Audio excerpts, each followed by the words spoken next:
और गाजियाबाद के मोदी नगर से एक चौंकाने वाला खुलासा सामने आया, जहां लूट की कहानी पूरी तरह फर्जी निकली। दरअसल हापुड़ रोड पर एक कार सवार 3 लोगों ने डायल 112 पर 30 लाख रुपए की लूट की सूचना दी थी। वहीं पुलिस ने तुरंत मामला दर्ज कर जांच शुरू कर दी, लेकिन जांच में सच्चाई कुछ और ही निकली। पुलिस के मुताबिक प्रॉपर्टी डीलर प्रवीण कुमार गुप्ता ने अपने 2 साथियों के साथ मिलकर पूरी साजिश रची थी। तीनों ने पहले मेरठ के अलग अलग स्थानों पर झूठी लूट दिखाने की कोशिश की, लेकिन भीड़ और ट्रैफिक के कारण नाकाम रहे। आखिरकार बकरवा गेट के पास कार रोककर खुद ही पत्थर मारकर घटना का ड्रामा रचा और 30 लाख रुपए लूट की झूठी सूचना दे दी।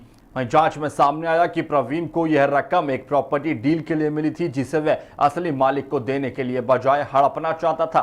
हाल फिलहाल पुलिस ने तीनों आरोपियों को गिरफ्तार कर लिया है और आगे की वैधानिक कार्रवाई की जा रही है। देखिए गाजियाबाद से विवेक शर्मा की खास खबर। दिनांक 17/3/26 को डायल 112 पे सूचना आई थी कि 30 लाख के लगभग मोदी नगर थाना क्षेत्र अंतर्गत लूट हो गई है।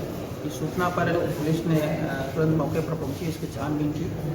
तो जो सूचना देने वाले थे एक तो नसीम थे, और उनसे जब और पूछताछ की गई तो पता लगा तो कुछ संदिग्ध लगा उनका व्यवहार और उनकी गतिविधि या जो सूचना दिया तो उसको भी संदिग्ध लगी।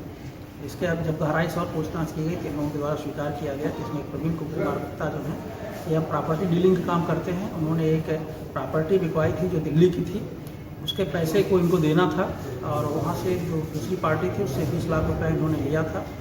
इनकी नीयत पैसा लेने के बाद ख़राब हो गई थी। इन्होंने प्लान किया था इस पैसे को हम लोग वापस बांट लेंगे और झूठ दिखा करके इस पैसे को हड़पने का इन लोगों की योजना थी। इसके तहत ये लोगों पर और प्रयास किया था कि वहाँ पर ट्रैफिक ज़्यादा होने के कारण ये लोग इसमें सफल नहीं हुए थे।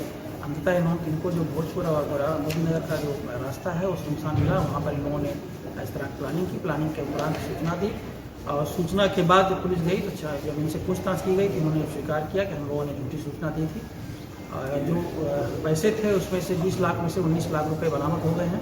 1 लाख रुपए इनके द्वारा बताया गया कि कुछ हम लोगों ने बाजार या अन्य चीज़ों में खर्च कर दिया है। इस प्रकार से लगभग इनकी पूरे पैसों की रिकवरी हुई है और गलत सूचना देने के लिए और जो उनके द्वारा फर्टिफिकेशन किया गया इसके लिए इनके ऊपर हम लोग अभियोग पंजीकृत कर रहे हैं।